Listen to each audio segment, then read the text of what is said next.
Hello, I'm CJ Werleman, and in this episode, we reveal how Israel is desperately trying to downplay the devastating destruction that Iranian missiles have wrought upon the Zionist state.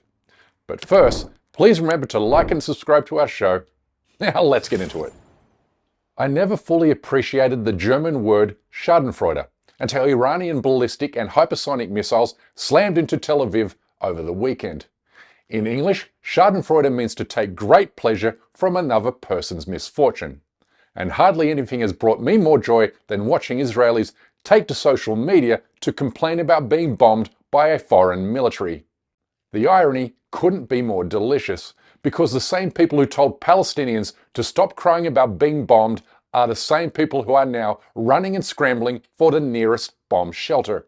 Call it karmic justice, call it righteous vengeance, or call it something else. But Iranian missiles have gone a long way to restoring our faith in humanity and our hope for ultimate justice.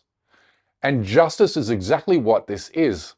Remembering that 82% of Israelis celebrate the genocide that has taken place in their name for the past 21 months, resulting in the slaughter of upwards of 100,000 Palestinians, 75% of whom were women and children. We are talking about a genocide that Israelis have turned into a major tourism attraction, as they enjoy picnics and take selfies while Palestinians are incinerated and starved to death in the background. But now how the tables have turned. Israelis are getting a taste of their own medicine, having started an unprovoked war against Iran, a country that boasts the largest and most diverse ballistic missile stockpile in the Middle East. Israeli cities are on fire.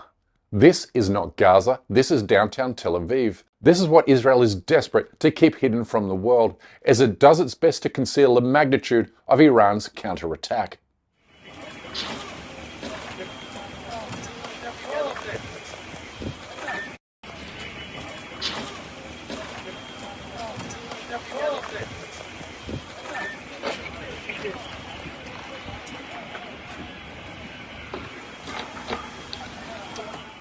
What Israel really doesn't want you to know is that its much vaunted Iron Dome air defense system completely failed against Iran's third wave of attack on Sunday evening. You can see Iranian missiles moving freely over Israeli airspace to reach their targets. You're watching an Iranian missile completely destroy a missile interceptor at Israel's Nevatim airbase. Boom, a direct hit, it's gone. And now, you're watching a ballistic missile slam into Israel's equivalent of the Pentagon, the Ministry of Defense building, a direct hit that Zionist-controlled media outlets refuse to report. That is with the exclusion of Fox News, which earned the Israeli government's anger by reporting the truth on this occasion. The Iranians have responded with 3 waves of ballistic missiles. This is Israel's version of the Pentagon, the Kiryat. And the building on this compound was just hit. Please go back, go back, please. You can understand here, it's very tense at this specific location, because the Iranians are now targeting the defense establishment of Israel. And so I'm going to have my cameraman pan up here to this building just across the street from the Kiryat. And so Israel claims that only 8 Israelis have been killed by Iranian strikes during the past few days. But then again, Israel lies about anything and everything, even things you can see clearly with your own 2 eyes. The reality is way more Israelis have been killed, with dozens, possibly hundreds or even thousands of Israelis buried or trapped beneath the rubble. They now share a similar fate to the more than 10,000 Palestinians who remain buried under the rubble of their own homes in Gaza. An irony lost on Netanyahu's official spokesperson, who now complains about Israelis being targeted while they sleep. Maybe somebody should tell him that 50% of all Palestinians killed in Gaza during the past week were killed while sleeping in tents, as others are murdered while lining up for food and humanitarian aid.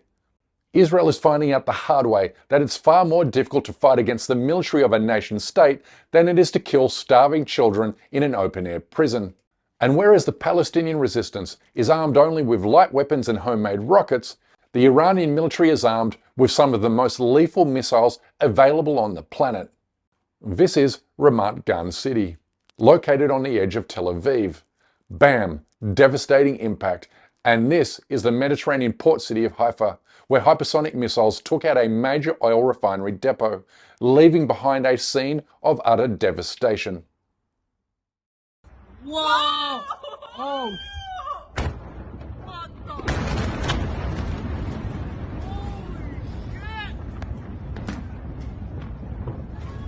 No! What? Oh shit! Oh shit! No, baby! No! Are we dangerous here? Yeah, we're dangerous!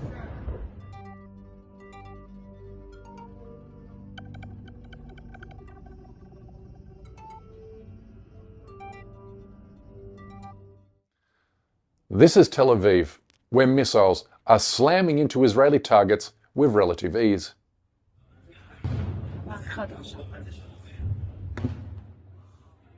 Wow.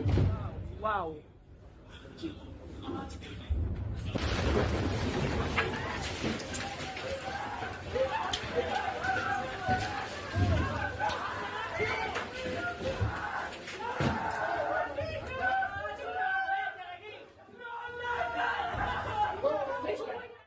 A spokesperson for Israel's foreign ministry did the rounds on British television to relay how difficult it was for him to explain to his 9-year-old daughter why they had to rush to a bomb shelter during the middle of the night.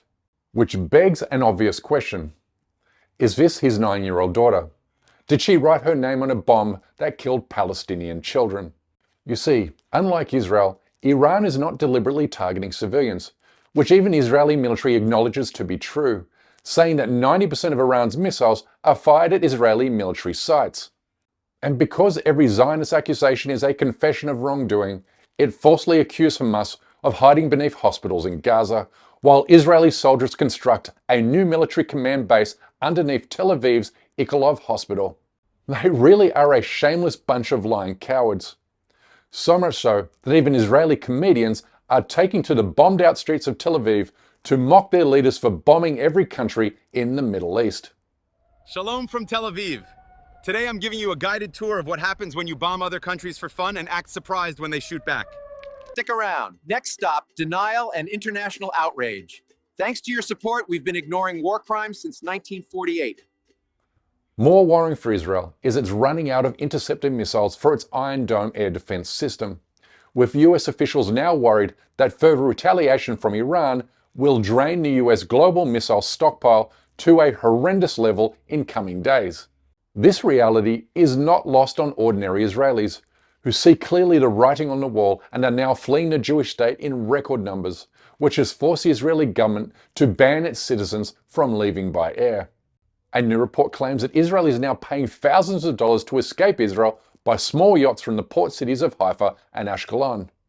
And as the situation turns ever worse for Israel, the greater the probability it will carry out a false flag attack to drag the United States into its war.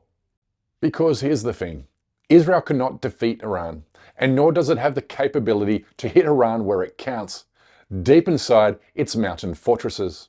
And you can't end Iran's nuclear program until you destroy its uranium enrichment capabilities, which can only be reached with US bunker buster bombs.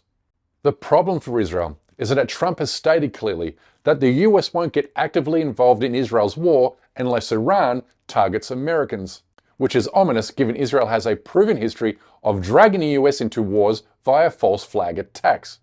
Remembering that it bombed a US naval ship killing 34 American sailors in 1967, in an effort to expand its war of choice against Arab states that same year. But let me finish with this. What frustrates and maddens me the most is the thought of how many lives could have been saved in Gaza had Iran or anyone else hit Israel this hard and much sooner. That said, we must accept good news wherever we can find it.